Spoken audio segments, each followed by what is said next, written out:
And we are now live. Well, so let's just give it a second just to make sure. we're here. We're here. Good evening, everybody.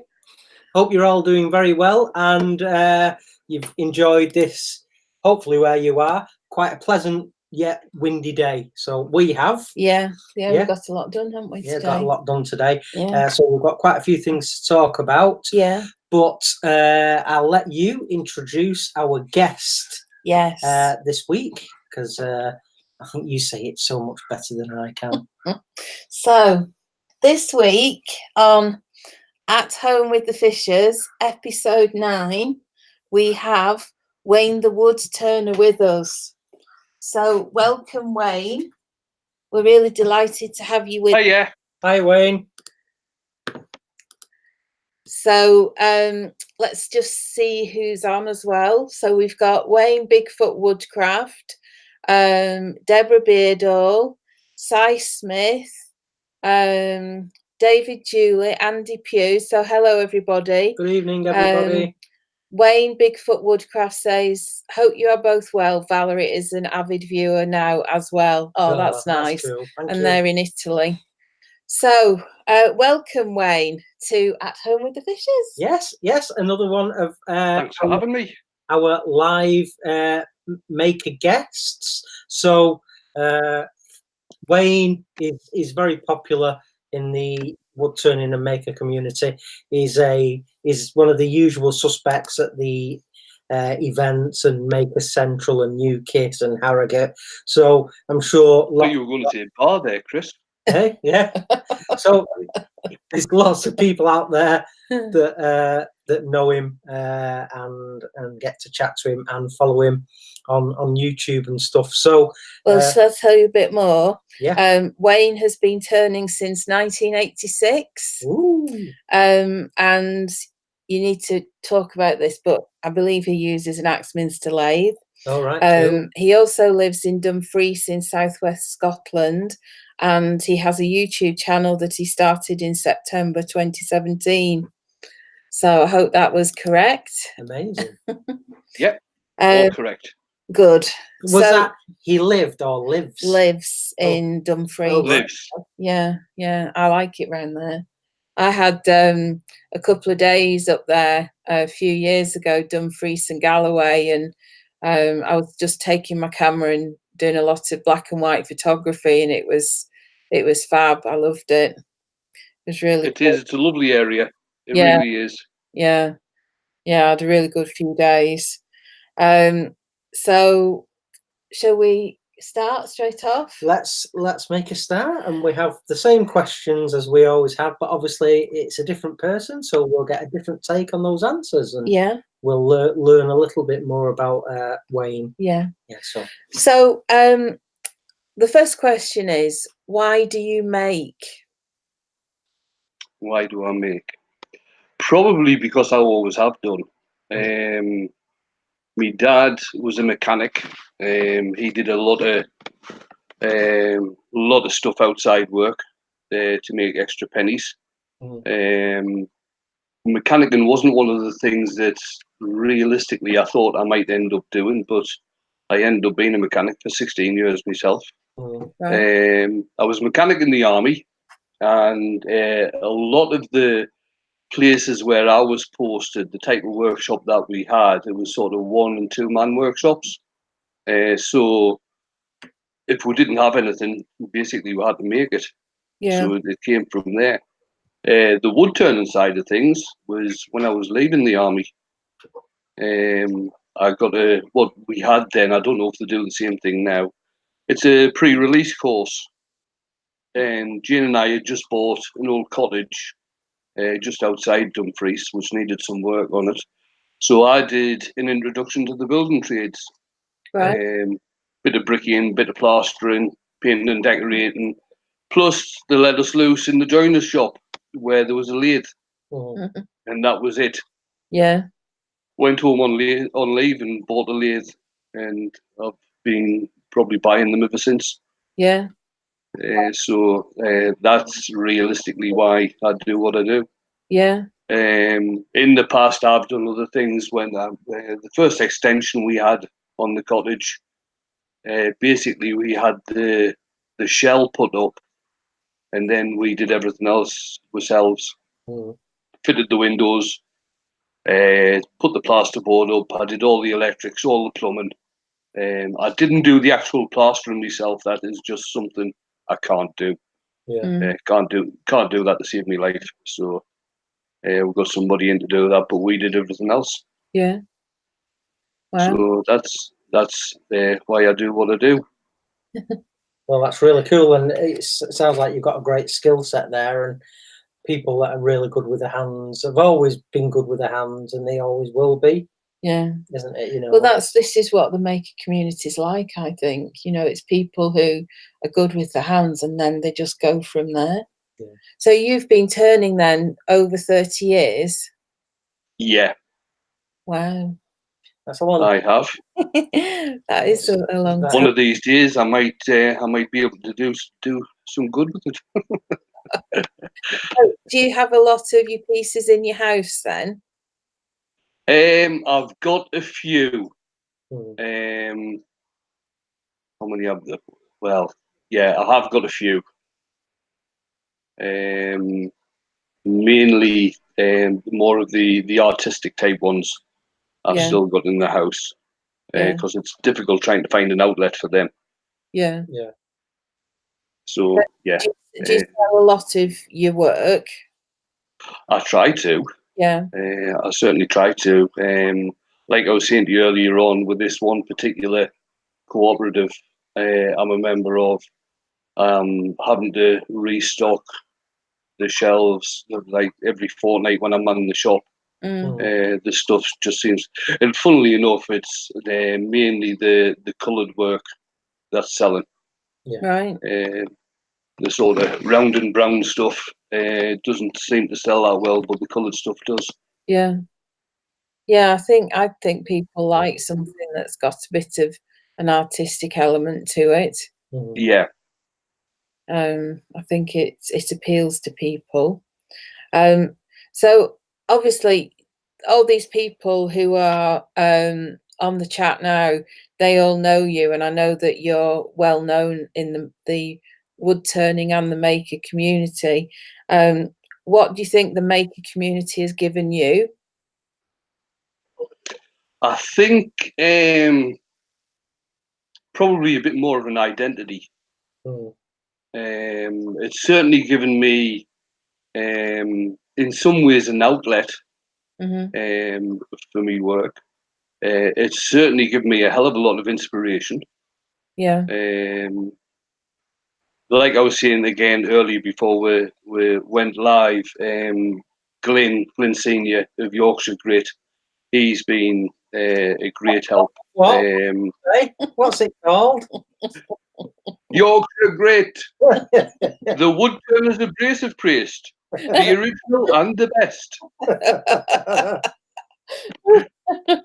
Carry on. Yeah, he's been a great help with allowing me to go on his stand and demonstrate the product, and again get my face out there.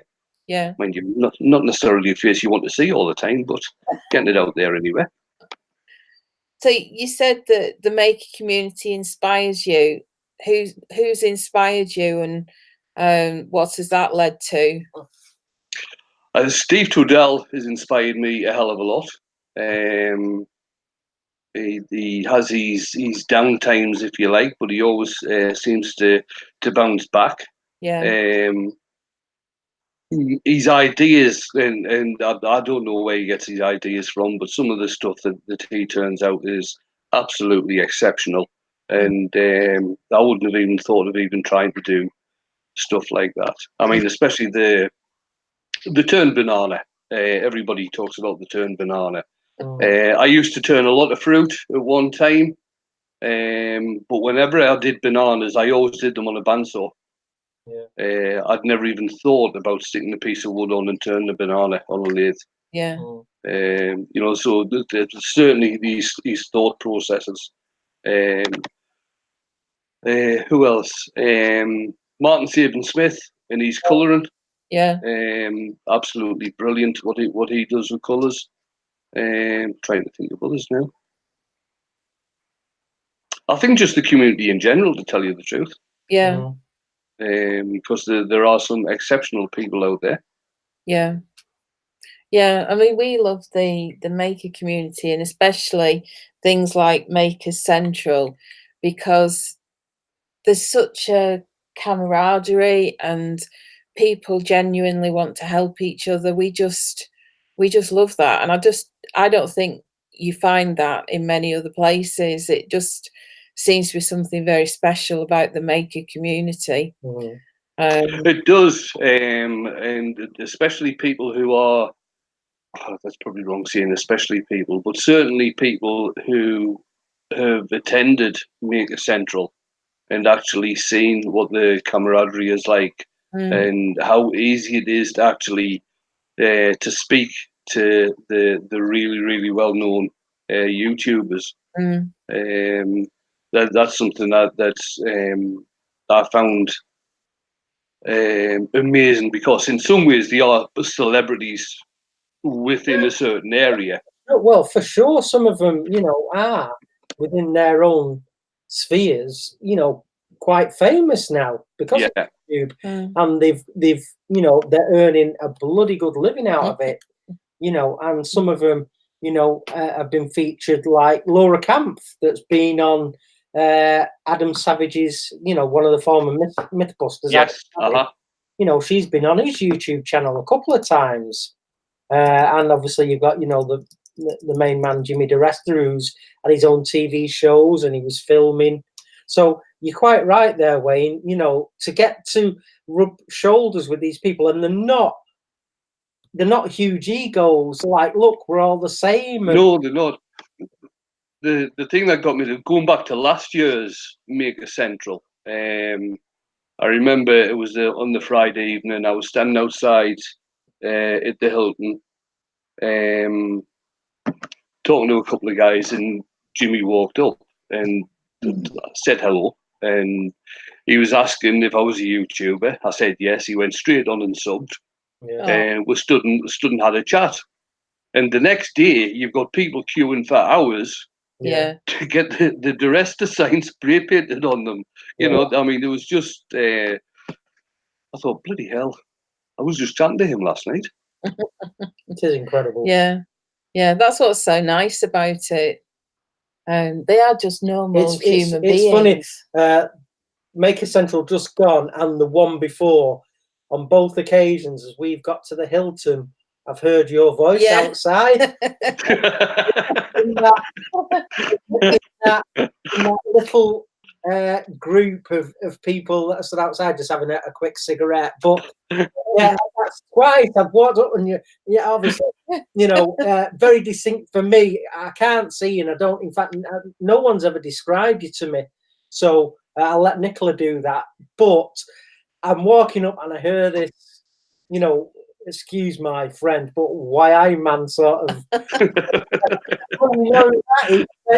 And you're always so nice, and you always straight away, how you doing, guys? And it's like, really, I don't even need to see you, because you've got distinctive, recognizable voice. But two visits to Maker Central, and twice you've said hello, stood outside. But it's quite a gathering outside there, though, because I can hear lots of voices.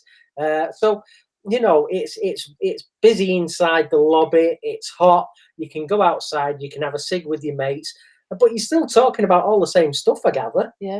So definitely. Yeah, definitely.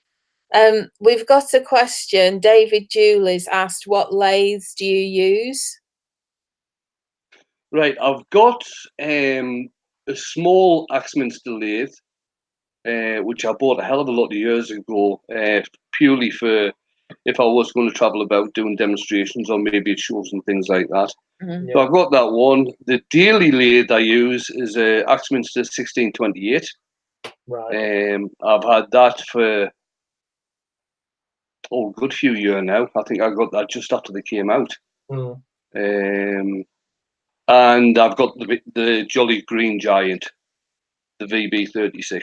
Yeah. So do you know what, Nicola? What? The VB. You know, it's the Vic Mark. It's No, it's not the Vic Mark, Chris. Is it not? No. Confused. No, the VB36 was, I'm forgetting the name of the two guys, because V stood for one of them and B stood for the other. Oh, yeah. It's basically it's a big pedestal lathe. It's a standalone pedestal lathe, built for ball turning. Right. It's can't remember who supplies them now. Steinert own them now. It got sold to Steinert in Germany. But it is basically for big stuff. Right. Okay. I mean, if Nicola has a look, it's I can't remember if it's on Grit and Sheen. But Glenn's had a lump of burr on his VB today, which I took down for him. Which is an absolutely massive hunk of wood. Right. I'll have a look at that. Yes, so I've got that for me when I'm doing me big work. Right. So you mentioned that you've got a demo coming up in Glasgow. Yeah. So what lathe do you take? Do you take your own lathe? No, actually, they're supplying the lathe. It's I think it's the Record Herald that they've got, which is going to be the first time I've used one.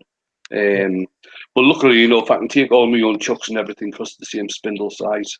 Right. So that's a bonus. Yeah. Yeah, because we usually take your lathe, don't we? So yeah, usually take carting it around with us. Yeah. Axminster stores are fine because they've got Axminster stuff, but well, that was a no-brainer. I don't even know why I bothered to say that. Don't need to take one to an Axminster store, but we take my 1416 VS with us everywhere else, because a lot of places have got, you know, lathes with this, you know, whether it's a Nova or, you know, it's a Record Power. Obviously, a touchpad system is very difficult for the blind to use because the start and stop feel the same, and I'm there smacking the stop button for half an hour trying to get the lathe to spin up, you know. But obviously, for a sighted person like yourself, you know, what you're touching. But yeah, so your Glasgow demo, that's this Wednesday, did you say? Yeah, Wednesday evening. Wednesday? Yeah, Wednesday evening. I think it's 7 till 9. Right. Okay, so anybody in the area, I'm sure the club would... It's out, it's not actually, it's Inverclyde Woodturners Club, Woodturning Club, and I think it's out, it's a place called Port Glasgow, which is sort of way out west of Glasgow, but on the south side of the Clyde. Right, okay. And you were mentioning there's just sort of like a different approach to this demo because of the confined of the area. So do you want to talk more about that? Well, Alex, the guy who got in touch with us, basically said he's wanting me to do some coloured stuff, but it seems the Woodturning Club is held in a canteen, so I can't do any sanding. Right. So basically, it's going to be all tool work. They're wanting us to do a water drop bowl, and I think they're also wanting us to do some string pull stuff as well. So basically, it's like Blue Peter gone mad. It's going to be here's half a dozen I did earlier. So I'm going to have bowls at different stages of turning. So basically, I can do some turning, take that off the lathe, put another one on, do the Yorkshire grit, take that off the lathe, put another one on. So it's going to be like that. Yeah. But I suppose in some ways it's quite good because I'm not having to stand there doing bloody sanding. Yeah. Which is not my favourite thing, I've got to say. Yeah. Yeah. Well, it'd certainly be a different thing for people to see. You know, it's quite rare. The whole, you know, I've done a project, but here it is in its various stages of completion. So that's quite interesting. Yeah. And I would actually like to feel a project like that in various stages, I think it'd really be interesting for my mental images to feel one, you know, it's pretty fresh and raw, and then here it is at the next step.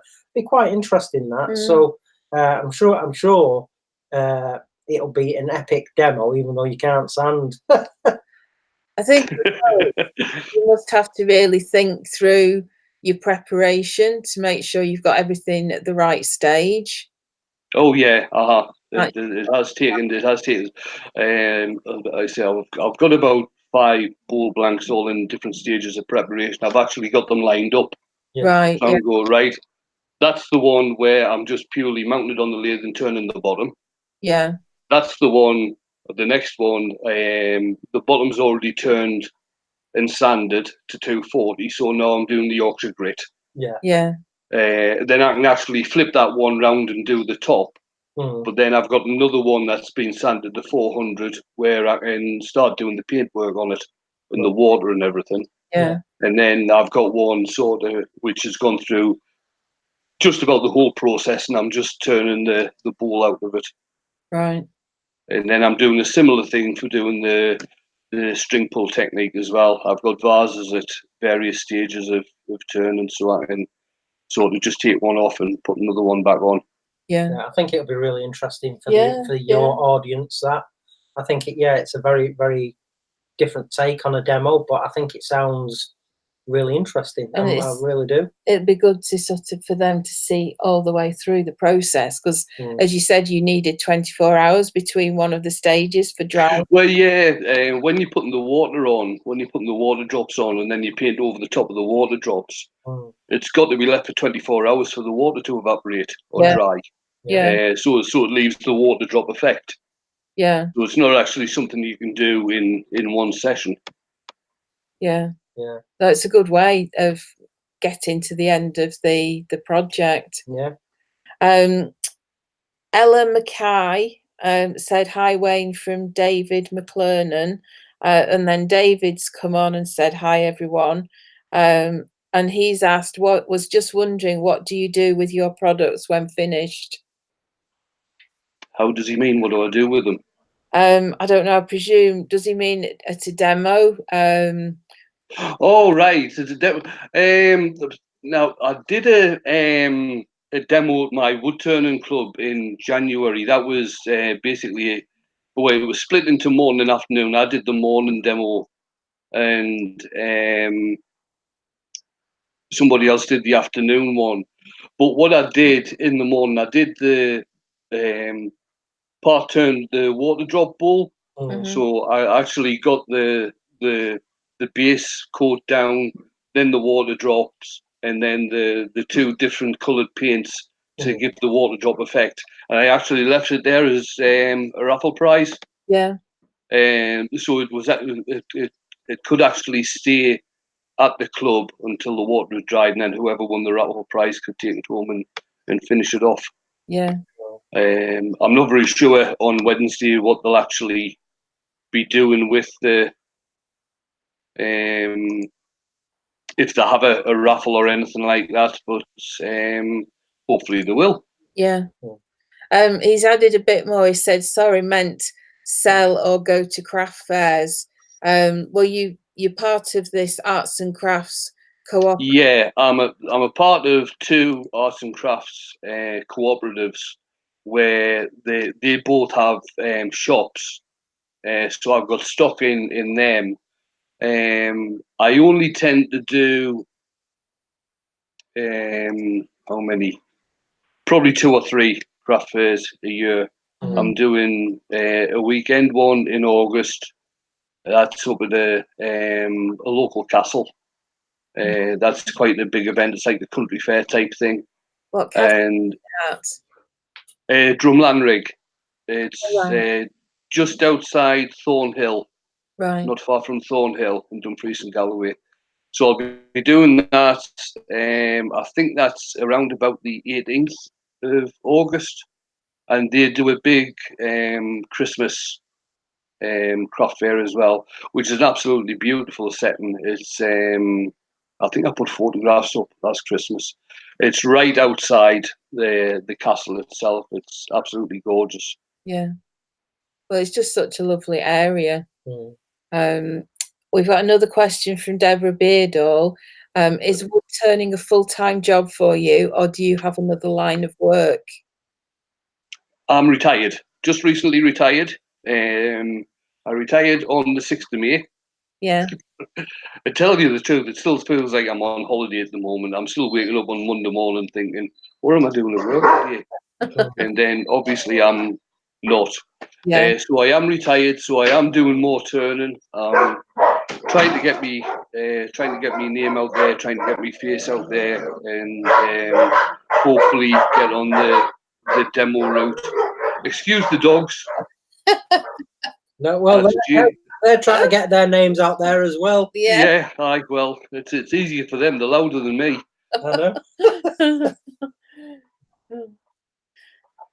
So yeah, I'm trying to get on the demo scene, if you like, and I also do tuition as well. Yeah. My job before I retired was as a trainer, although in the care sector. Yeah.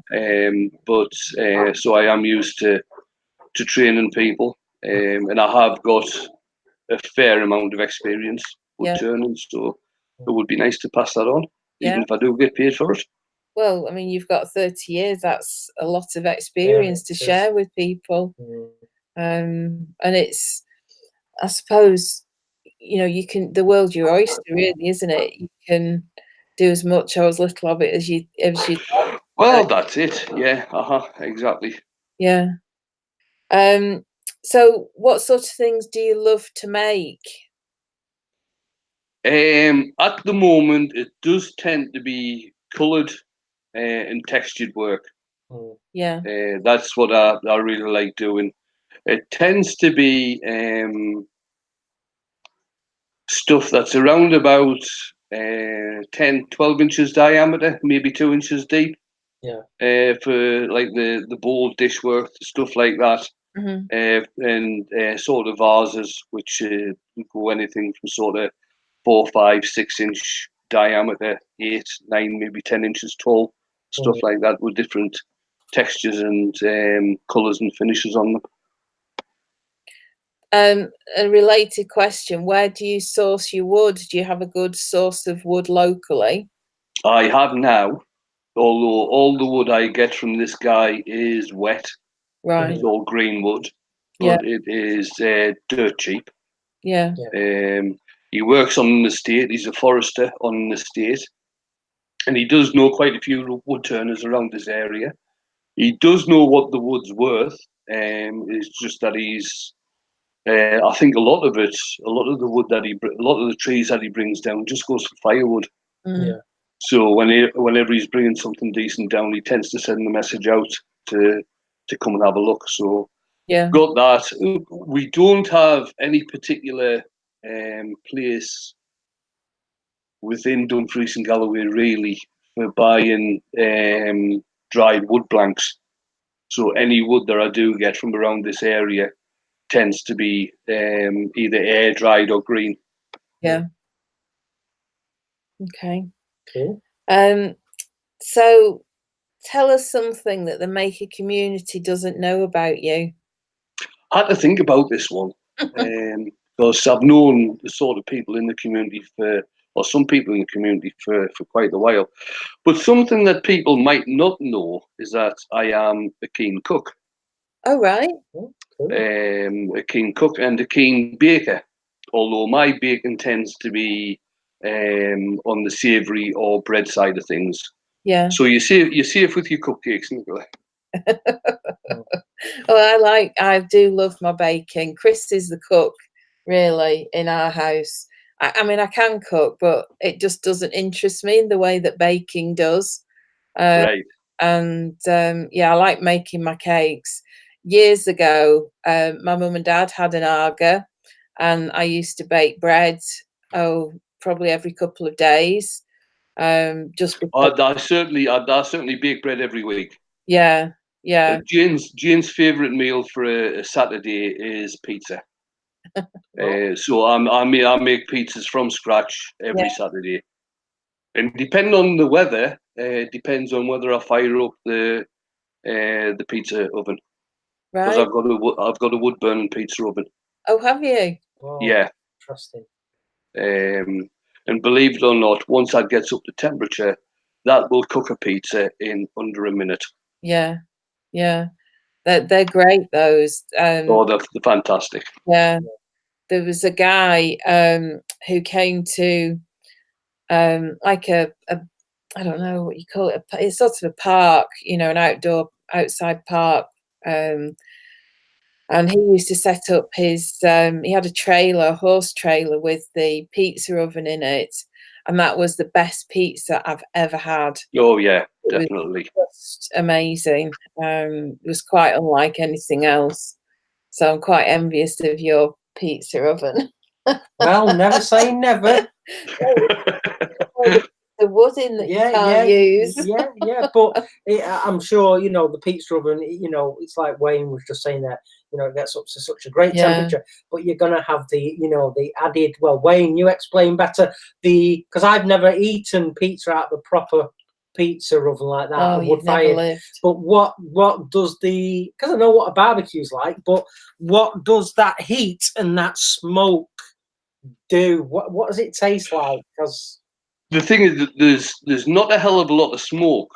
You've got to use kiln dried wood, right? And there's not a lot of smoke. The temperature gets up to between 650 and 700 degrees C. Wow. Within the oven. And it's just it just, I think it's that blast of heat and the crispiness of the dough when it comes out. It's just absolutely fantastic. Yeah, that was what I particularly liked. You love the crunch of things. Yeah, I do. I like crunchy food. That was what I particularly liked. Has anybody else got any questions for Wayne that they'd like to ask? Feel free to add them in the comment section.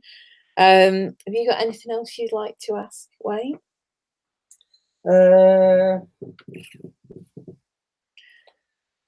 Well, whilst you're having a think, where can people find you? I'm on Facebook under Wayne the Woodturner. Yeah. I'm on YouTube under Wayne the Woodturner. Yeah. I'm on Instagram under Wayne the Woodturner 2. Right. Yeah. My original one got hacked, and Facebook have been absolutely no help whatsoever in trying to get that back. Yeah. Why it was hacked, I don't know, because they can't do anything with it. Yeah. Because it wasn't linked into Facebook or anything. So yeah, on Instagram, Wayne the Woodturner 2. Okay. Cool. Cool. Yeah. So what are your plans for the future regarding your making and wood turning? Where would you ultimately like it to go? Where do you want to take it? How far do you want to Where do I want to take it? Well, I want to. I'd love to have more people through, coming through for tuition. People who I have had coming through now. It's quite funny. The people who I have had coming through for tuition have been fairly experienced turners.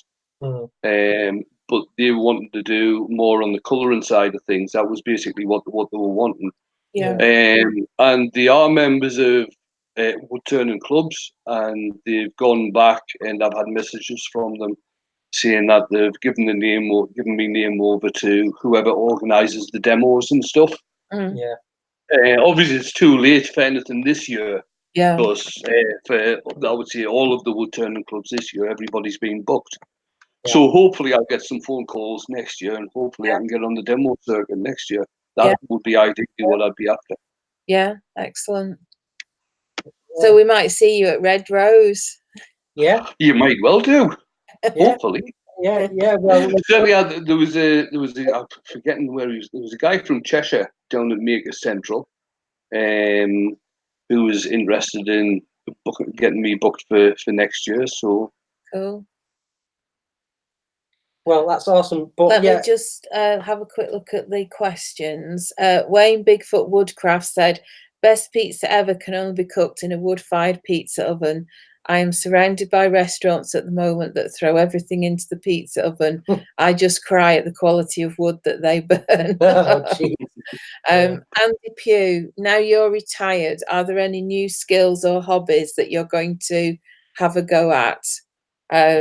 He said, oh, Chris has just asked the same question, but is there anything other than wood turning that you might want to try, or something a bit sort of left field that you might like to do? Well, not necessarily left field, not necessarily left field, because a lot of people do this, but I've never been good with metal. Right. Okay. Whether it's been about the only thing I can do when I'm putting two bits of metal together is soldering. Yeah. I've never been able to weld. I used to be able to braze, not so bad, but I've never been able to weld. So that would probably be one thing that I'd like to have a go at. Other than that, no, not really. Okay. I just like to. I just want to be busy. Yeah. Doing what you love and inspiring and sharing it with others. I think that's where we're all mainly at. Yeah. But having a reasonable income as well, because we've all got bills to pay, regardless of. Well, that's it. We've all got bills to pay, so that's always, a common denominator. But I'm sure, as word spreads about your demos and the few that you are doing, word of mouth, it's going to work for you, and you're gonna become more prolific. It just snowballs. Oh, yeah. Once I hope so. you start getting out there, it just takes on a life of its own. Yeah. So I'm sure 2020 will be very busy for you. Before you know it, you'll be like us, and you have very few weekends at home. But we wish that for you. If that's one of your dreams and aspirations, we wish that for you. And it's lots of fun, as you know. You're doing the demos now, but it's lots of fun, and you get to meet amazing people. And so I'm sure you'll do it. You've said you're going to do it, and I'm sure you will, because you're a canny lad. Cheers, mate. Well, I think that's everything. That's everything. Absolutely amazing. That was so interesting. Yeah, and that's the beauty of these podcasts. You talk to these people that like Maker Central, and we talk to Wayne and in the exhibition halls, but we didn't know anything like that about him, and it's just so great to spend that half an hour talking to somebody that we all know, but get to actually really talk to them for half an hour. Yeah, and it's such an honour to have you here, mate, and we hope you're going to stick around, and you can chip in and chirp up whenever you like. And that was really, really, really nice. Yeah. Oh, thanks, Chris. Thank you so much for joining us. It's really been a pleasure talking to you and just finding out a bit more about you. Yeah. So thank you very much. So, and I'd just like to say before we get on to talking about what we've been up to. Yeah. See, most podcasts you'll get your 15 minutes of fame, but you've had your half hour of fame there. So long may it continue. Yeah. May that half hour will be days and days. Yeah. Yeah. Grand. Thanks very much. No, cheers, man. Hang around. Have a cigarette now. I will. And I'll have a drink. Yeah, good on you. So thank you very much, Wayne. Lovely guy, and we bump into him at all the big shows and things. So it's cool. Well, where will we see him next? Well, Harrogate. Yeah. We'll talk more about that in a little while.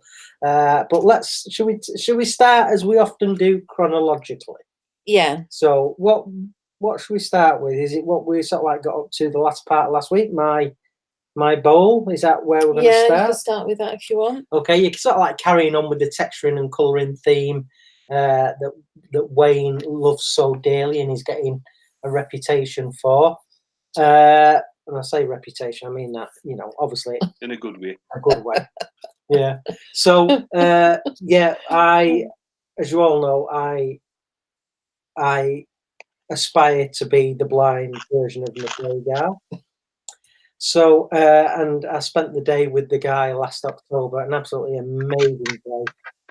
so inspirational, and you know, it's, if you don't know, you know, the royal family own pieces of Nick's work, and the late Lady Diana, Prince Charles, and the Royal Jewellers Aspreys in London have some of Nick's work on display in their boutique, shall we call it. So yeah, a big fan of Nick's work, and I'd felt stuff in his office there, and you know, I did actually feel a Viking bowl original, which is, you know, really created some sort of a monster, you know, and he's become, you know, synonymous with this Viking bowl, but he's capable of doing some amazing next level stuff.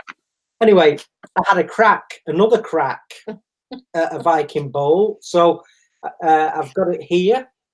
So can you see that? Yeah. So this is, now I've called it, sort of like Nick does the Viking Sunset Bowl, and I wanted to do something a bit more moody, so I've called this Viking Night. So this actually took me a day to do. So as you all know, it's start stop feel with my work, start stop feel, and I'll show you the got a little foot on it, and the textured and gilded. The first time I did the texturing, it wasn't deep enough, and I wasn't happy with it. So the beauty of wood turning is you can turn it away what you're not happy with. So the texturing tool, I made sure that I pushed a lot harder, and the inside, it's actually airbrushed with some of Martin's intrinsic colours. So it was first blown in with this honey colour, and then it was forest green, and then on the outer edge coming up towards the rim was midnight blue. So those three colours, and you end up with, can you describe the colour? Well, it's kind of a real deep brown at the top, and then it graduates down to a sort of mahogany colour, or walnut. No, it's a walnut colour. That's what it is. But yeah, I just find it amazing, right, that you put all those colours in and you've got this sort of walnut colour. Yeah, so I was going for dark and moody and mixing those colours, but yeah, it's absolutely absolutely what? It's absolutely chuffing amazing, if I don't say so myself, that I was able to do that in a day. So yeah, it was flipping heck. My head was really mushed on it, and if you can appreciate, guys, you know, all the start stop feel and trying to do it safely and just by touch, and trying to really remember what the original bowl felt like. And I was listening to Nick's videos on YouTube that are available of his Viking bowl, so I was listening to them, pausing it, just running it back a little bit, and listening to him describing what he's doing, and you know, what texturing he's doing and how he's applying the gilt cream. So anyway, Nick has seen this, and he's signed it off, which was good. It's got Nick's seal of approval. He thought it was amazing, and so yeah, I just thought I'd just show you. So that's what I was up to the latter part of last week. It's a Viking Night bowl. So yeah, love it, textured to death, airbrushing. You know, really trying to get as much mental imagery going as I could. Was that the Sorby texture tool, Chris? Well, it's the crown. Right, the crown one. Yeah, same thing, exactly the same thing. Yeah. So, yeah, but it had some the sort of like the dimples. Well, sort of like the concave dimples. That was done with an old nail that I ground the point off, and I just, because Nick said sometimes, you know, a little bit of handwork on your pieces can make all the difference. So yeah, I put all them punch marks all the way around. But yeah, it was a lot of fun, and I'm really proud of that, considering I've only, you know, felt an original for 10 minutes, and you know, I've still never seen one, obviously. But yeah, that's what was up to the last part last week. So that was awesome. Christine Hesseltine says that's really awesome. Wayne Bigfoot Woodcraft, Valerie loves it. Chris, it's stunning, she says. T+G making, that looks really nice. David Julie, wow, that's amazing. Christine Hesseltine said, as you move it, the light reflects and shows the blue. So I just held it up again. Oh, cool, yeah. Yeah. So yeah, it's amazing. I was going for a dark colour, something completely opposite to Nick's. Yeah. Well, as I said to you, I really like this because it just has a bit of an authentic look about it for me.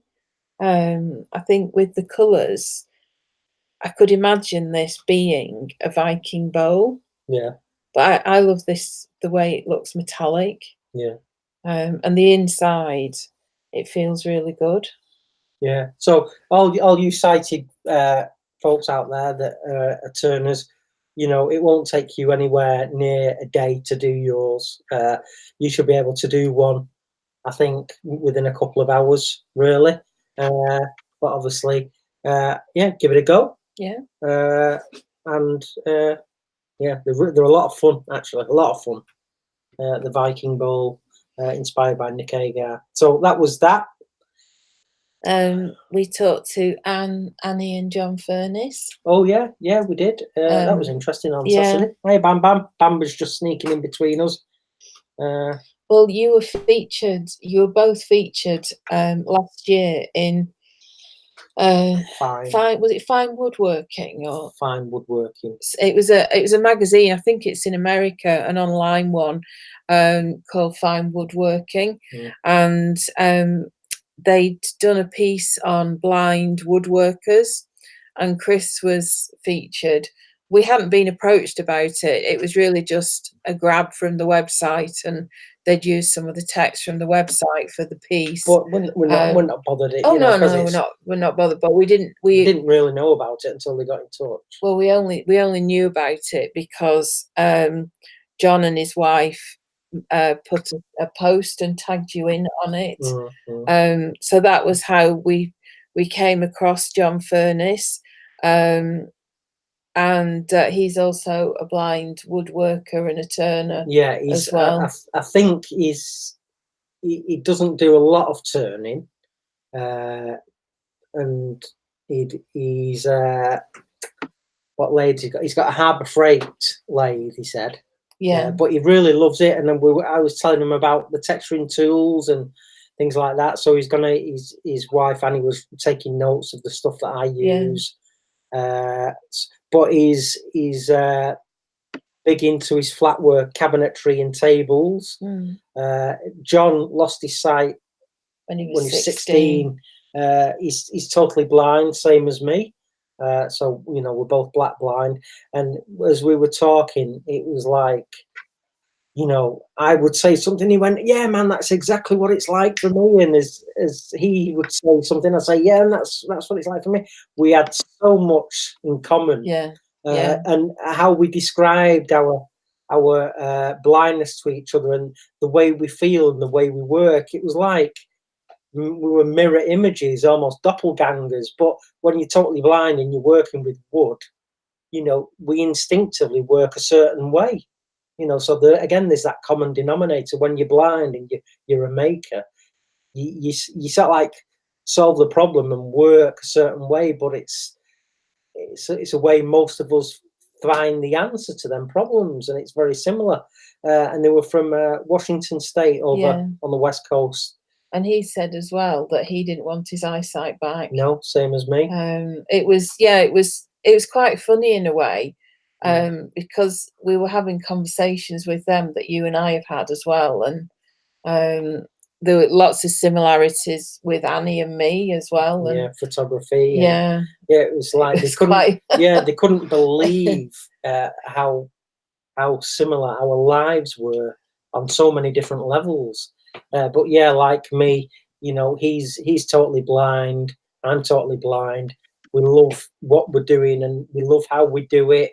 And we love where it's taking us. And he agreed with me, and I said this, I've said this many, many times. for me to even consider getting my eyesight back would be a huge shock, and I don't want to deal with that. Not if it's anything like the shock of going blind. So yeah, and he said exactly the same as me. You know, we're happy, and I said, you know, it's who I was meant to be. I think. Well, he said something that, you know, he was happy with who he is. Something along those lines. You come to terms with it, yeah. And you know, it takes about 10 years to really come to terms with going blind. So. So yeah, you were going to be keeping in touch with them anyway. Yeah, we've shared phone numbers. Yeah, and you're going to FaceTime each other, aren't you? Yeah, and now before any of you laugh, FaceTime, two blind guys FaceTiming. The beauty of that is it's free. So FaceTime to FaceTime via iPhones, which John's got, it's completely free. Yeah. So factor in the time difference, which is 8 hours. You know, if we FaceTimed him at this time. Yeah. UK time, he's knocking around and he's pretty much at home all week as we are, unless he's giving a talk somewhere. He does a lot of talking in schools and centres for the blind and visually impaired. He does a fair bit of talking. Interesting. I'm not going to tell you how he lost his sight, but that was interesting. Yeah. And I'm sure, you know, if you ever wanted to know, you could drop him a line. I'm not going to mention it, but that was a flipping OMG moment when he told me. Yeah. So. But yeah, very, very interesting talking to them, and it's just kind of nice to talk to people who understand your world, isn't it? And actually living it as well. And it was just very much on our wavelength and blind jokes. We're going to keep in touch, and hopefully we didn't ask on the actual call, but it would be great to have him on this podcast too. I'm sure he'll get involved with that. Yeah. He's an amazing guy. And like so many blind were in the Victorian times, you know, fine cabinet makers. Musicians or cabinet makers, the blind have always been very good at. So we've always been very good at working with wood. So talking of the podcast and Make a Monday, we've started compiling a list of people that we'd like to ask to join us. We've got a couple of people who've already expressed interest, and we're going to get them lined up. But if any of you would like to be on the podcast, just let us know. And as we've said before, you don't have to be a maker for 30 years like Wayne. It can be anybody who makes. 30 days. 30 days. Yeah, whatever. Let us know what it's like. Just, you know, you're a maker and it's something that you feel passionately about. We'd love to have you on the podcast. Next week, there won't be a live podcast because we've got a meeting. So we will be recording a podcast, which I'll schedule for Monday at 7:30. But it's unlikely that we'll be here. So yeah, we're just getting it in. Sorry about that, guys. But the following normal service will be resumed, and we'll have another guest maker. Yeah. So. Yeah, Baskerville Hall. That's classic. Yeah. We're in Basingstoke this weekend at Axminster Basingstoke. Yes, same sort of like rules apply. We'll be leaving here Friday morning-ish, and heading on down, not as far down as Devon. No. Mind you, that did go really well, that trip, didn't it? You know, 5.5 hours down. Yeah, 4 hours back. Yeah. I don't know how we did that. No, don't know how we did that. I think we must have been. We must have been in a.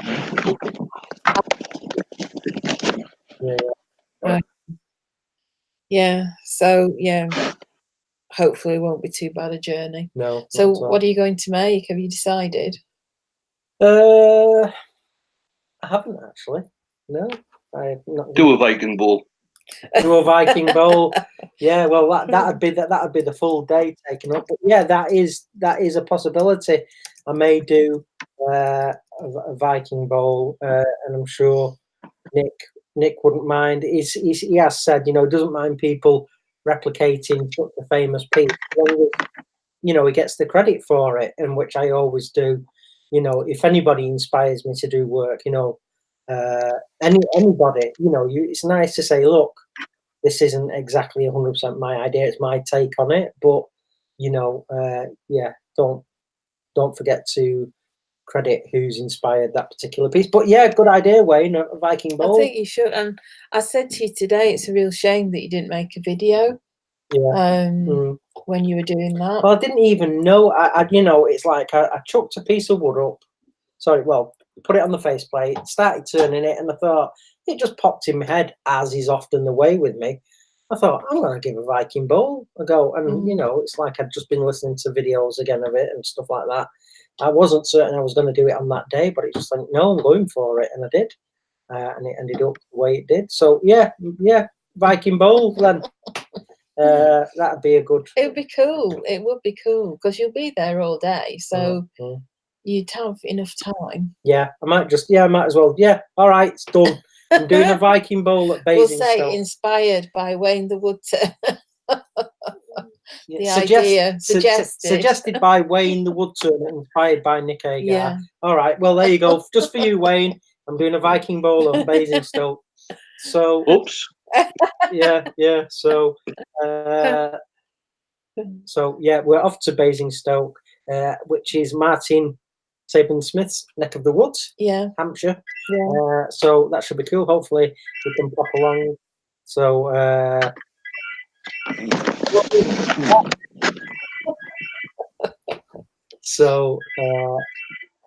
you see, that's a booking for a demo.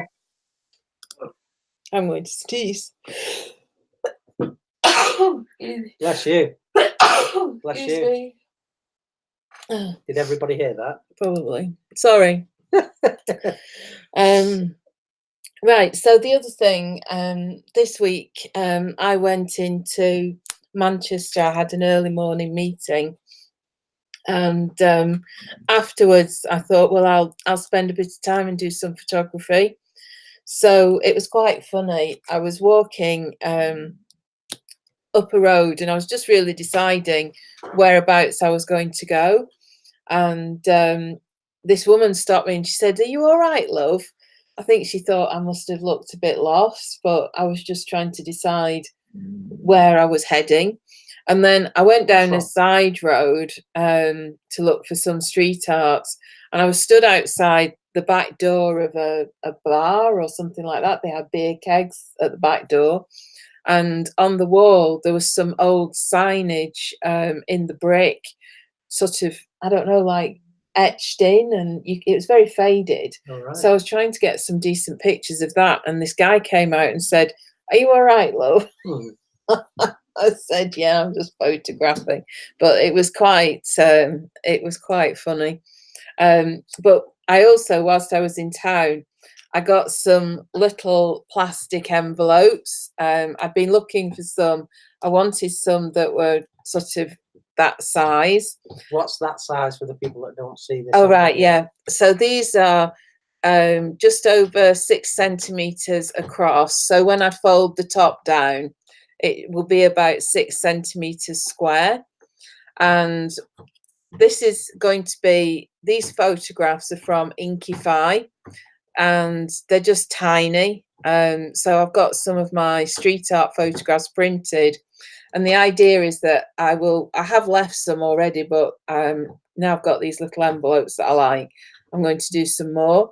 So I'm going to leave these in the location where the photograph was taken. So this is just a grungy shutter door. So I'm going to leave one of these there, and then you'll also get one of my pink macro stickers. So yeah, I'm looking forward to going back and leaving these. Haven't you got a meeting in Manchester tomorrow? Not in Manchester tomorrow. Oh no, where is it? Heaton Park. Heaton Park, sorry. Yeah. So that's one of my little projects. Awesome. So you're doing your guerrilla street art photography. What's all the clicking? I'm just, well, I muted Wayne whilst Oh, he was on the phone. whilst he was on the phone, and now I can't unmute him. Sorry, Wayne. Sorry, carry on. So is he not muted at his end? I don't know. I've done it. I've unmuted. Okay, right. Okay. I just muted you whilst the phone was ringing. Yeah. Just for your privacy, mate. But you never. I did actually shout. I said, "Oh, it could be a demo. Someone booking him for a demo." So. Sadly not. Oh, well. So yeah, that's great that you're getting your photography stuck up with a little bit of tape in these little. It's well, as I said before, this is what people do. They go round and they leave pieces of their working places, and you can go and just take them away. There was a guy who goes round and he has wooden spoons, and he decorates them and collages them so they have faces, and the eyes are cut out of magazines and they're decorated. And I found one of those. I think the idea is that you can take them away with you, but I wanted to leave it so that someone else could see it. But he does quite a few. So yeah, it's just such an interesting scene, as it were. Yeah. It's one of my favourite things. You're so bad. I know. Very naughty going around sticking things up in Manchester. Honestly. I'm bad to the bone. You are bad to the bone. Yeah. So, yeah, I'm a bad influence on you. Yeah, I wasn't like this till I met you. No, not at all. So that's cool. Any other things that you've got going, Nicola, or? No, that's it really for the minute. I've got a few secret projects underway. Yes. But they're not ready to see the light of day obviously just yet. I know about them, but the things we're talking about today. Yeah, they're not ready to go yet. No. So that's cool. What else? You cleaned the car? Oh yeah, I cleaned the car today, and I put a couple of photographs up on Twitter. So you should talk about Twitter. Oh yeah, talk about Twitter. Yeah, I'm getting really into Twitter. So it's easy for me to do, and unlike Facebook, which is multi-layered and I find it really hard to navigate, Twitter I find really easy to navigate with my phone. So I've been snapping away photographs. I'm letting people know what I'm up to during the day, and just letting people, that follow me, get an idea what I'm up to that day. So today I cleaned the car. Now, a lot of people are going to go, cleaning the car? What's great about cleaning the car? In fact, we hate cleaning the car. We take it to the hand car wash down the road. Well, the thing about cleaning the car is I've always liked cleaning, my car or my motorcycles and all that sort of stuff, and having a lot of pride. And just because I can't drive the car anymore, doesn't mean that I can't have pride, in owning it. I still own it.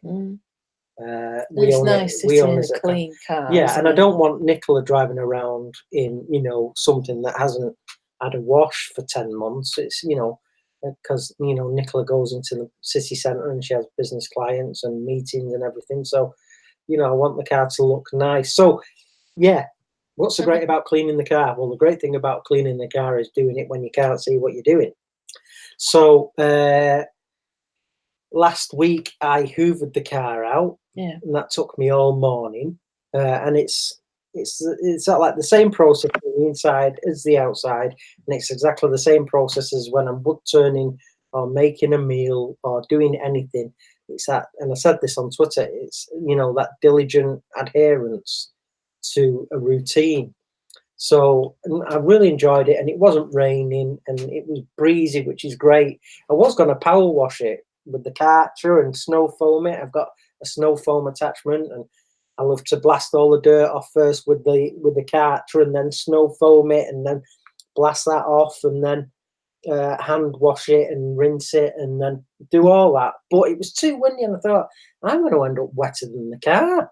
With that, high-powered mist coming out of the lance, it'd just be getting blown straight back on me. So I thought, right, well, I'm just going to go old school, hose pipe, bucket, and I have sort of like the microfiber wash mitts, which are a lot safer to use on a car than a sponge. So I rinsed the whole car off first, and I know when I'm hitting the car because you hear this rattle, rattle, rattle, ding, ding, ding as the water's hitting the car. So I know that I've got my aim. So I rinse the whole car off first, and then that's obviously removing all of the loose dirt first, and never go straight on to cleaning the car without knocking all that loose dust off you scratch it. And this is also me being pedantic after working in the automotive industry and doing body work and paint finishing and restoration. So give the car as much of a chance as you can, especially after doing all the miles we've done on the motorway, doing up and down all demos. The bugs we I had half a ton of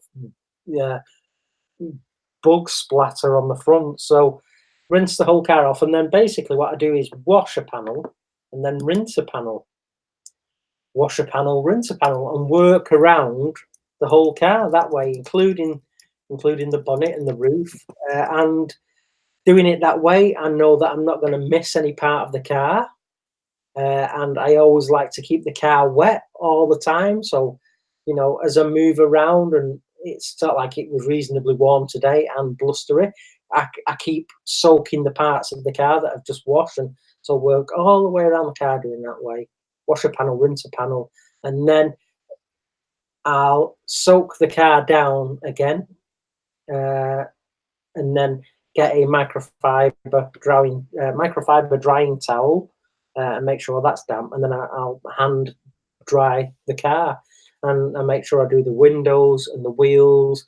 I've got tyre dressing, and I dress the tyres, and Nicola said it looks amazing. It does. It looks so real good. So I'd recommend that if you don't follow me on Twitter, that you start following me on Twitter, because you'll find out what sort of stuff I'm doing day to day, and it's more of an insight into the day to day life of a blind person. Like, going to the car wash down the road is great if you absolutely have to, but I begrudge chucking someone a tenner.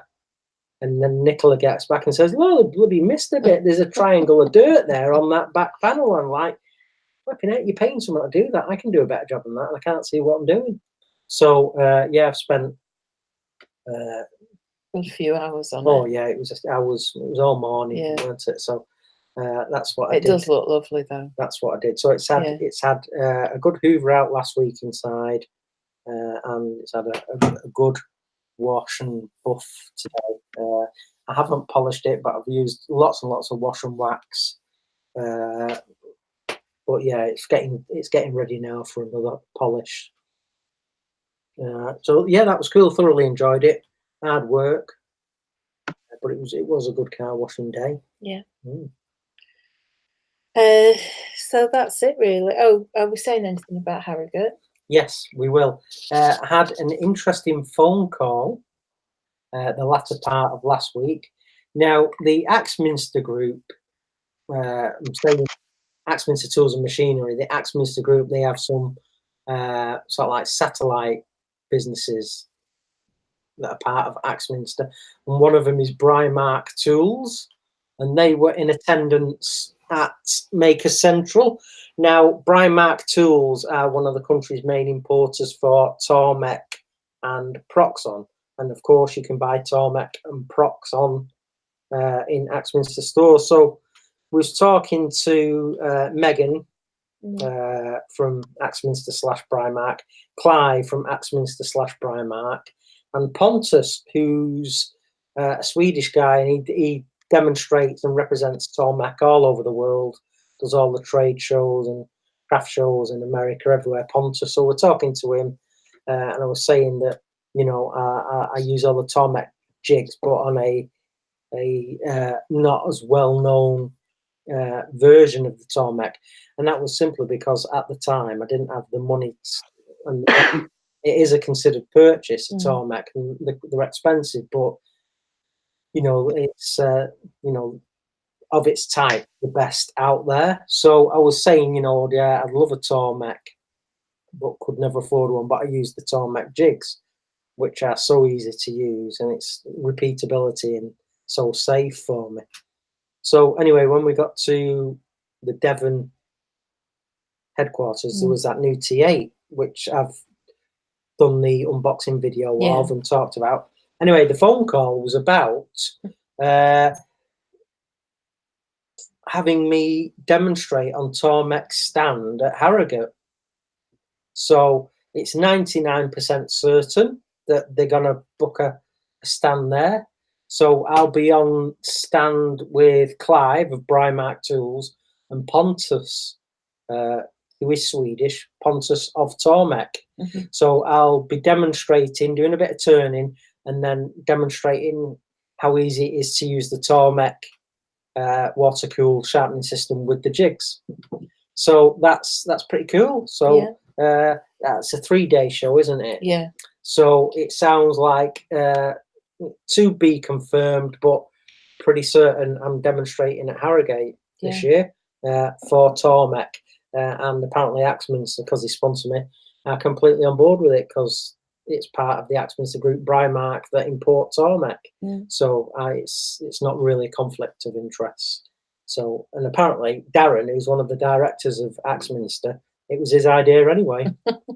So that should be cool, a lot of laughs. So I'll be doing sort of like a demo of 2 different parts, turning and sharpening. Well, we didn't manage to get to Harrogate last year, did we? I was exhausted. Yeah, well, we'd had Mad October. Yeah, we'd had October madness. Yeah, we were just fit for nothing, really. Yeah, we were planning on going, woke up that morning and said, I can't, I'm absolutely thrashed. So, yeah, we missed it. So it'll be good to go to Harrogate and see everybody as well. Yeah, so, Is anybody else going to Harrogate? Hopefully me. Yeah, Wayne's going. Yeah, anybody listening? Any questions? No. It's quite a quiet night tonight, I think. Yeah. There's quite a few people on the chats, but it seems quite quiet. Is there any sporting events on? I don't know. Unless there's still YouTube issues. But anyway, well, we've covered everything that we had on our list. So, have you got anything else you'd like to add? Not really. Just that it's been quite a varied, interesting week. Yeah. And I'm going to do a live video tomorrow. Yeah. So what I'm going to do is I'm going to see how thin I can get a bowl with no eyesight. So let's see how thin I can get it before I crack through the walls. But it'd be an interesting exercise into my thickness perception with no eyesight. So yeah, I'm going to see how. Just one thing on that one, Chris. Yeah. Once you get the wall thickness you want, don't go back to it. Oh yeah, no. So once it gets to the thinness. Yeah, once it gets to the thickness, start doing the next part. Right. Yeah. Right. Yeah. So yeah, I'm going to see. Well, it'll be my version of what Wayne's just said anyway. Tune in and see how thin I can get a bowl. Before it becomes a funnel. Well, the depth I'm not too worried about. Right, so the walls. Yeah, because I've got my depth gauge, so really I've got that. Yeah. And I know you have wall thickness. Wall thickness that calipers. I can use them. Yeah. So yeah, I'll be using the depth gauge and the wall thickness calipers and my fingers. Let's see if I can get a bowl really thin and it survive the experience. So just a demonstration and an exercise in pushing my luck, really. Yeah.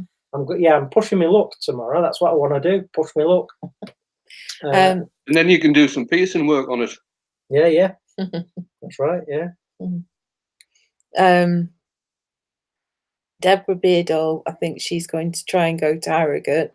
Dave the wood barber, I don't think he's very well, but I'm not sure what's wrong with him. There's a few comments about he's not doing very well. Oh. So he was planning but unsure. T+G Making looked at where Harrogate is, but think they will give that one a miss. Right. Christine Hesseltine says Harrogate is a bit far for us. Right, yeah. Okay, well, that's a shame to those of you that can't attend, but this happens. It's a couple of hours drive up north for us. Well, not that, maybe an hour and a half, Doncaster, Harrogate way. Yeah. So, but yeah, obviously, if you're living a lot further south, or incredibly far north, it can be a bit of a trek. So, yeah, completely understandable. But David Dooley says, I've just turned an American walnut bowl and a Rowan bowl, so getting back in the swing of things again. Oh, that's good news. Yeah. Yeah, because you've been poorly as well, David, haven't you? So you need to stop this being poorly business. It's no good for you. No. No. Anyway, Joe, hope Dave is okay, and we send our best wishes. I think that is probably us done. Yeah. Anything you want to finish off with, Wayne? I don't think so. Oh, I'm just going to turn the camera back on. Okay. Right, I don't know if you can see above me there. Yeah. That's one of the photographs I did. Oh, it's lovely. I was admiring that earlier. I do. I get some absolutely fantastic sunsets. Yeah. Out the back of us. I was going to try and set the laptop up so you can actually see the view that I've got, but it was too bright and glary. So that I do a bit of photography myself as well. Cool. Awesome. So I'm guessing it's a sunset then. It is, yeah. It's lovely. Yeah. Yeah, it is. Yeah. And I did the frame as well. Oh, did you? Yeah. No, that's something I can't do. Well, what I was stuck in the workshop to do it. Well, no, it's lovely. Well, you need to share some more of your pictures then. Do you share them on your Facebook page? I don't share them on the Wayne the Woodturner page, and my Wayne Clasper Facebook page is a private one, so only friends can see it. Right. Are we friends on Facebook? We should be if we're not. Yeah. I don't have anybody on mine, but Chris, I do everything through Chris's. So yeah, if we are friends on Facebook, you'll be able to see some of the sunset photos that I've done, and they are. I'll just move the laptop. I know I'm keeping you, but I'll just move the laptop. Right. That's what. You see the red one there? Oh, wow, yeah. That's another one that was taken out the back. So like painting. Yeah, no, it is actually a photograph. Wow. Yeah, it does. It looks like a painting. So there's loads of pictures on my Facebook page. Cool. Cool. Right, let me just have a look at the comments before we go. T+G Making will focus on finishing adding shiplap on the shed, may then play with new bandsaw care of Aldi. Missed a lot due to bad Wi-Fi connection, but we may go to Harrogate. Just email them regarding wheelchair access for Valerie. Harrogate's pretty good, I think. It does get Harrogate's very good for wheelchair access. Yeah, it does get very busy. It was quite a crush, wasn't it, that year we went? But yeah, it should be really good for wheelchair access. So made a quick circle jig today. T+G Making, also great for shaping the shiplap cladding. Oh, very good. And Andy says you should do a YouTube video about that jig.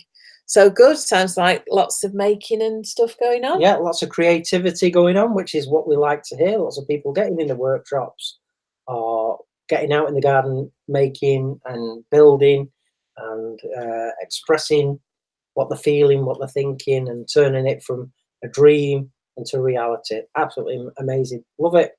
Love it.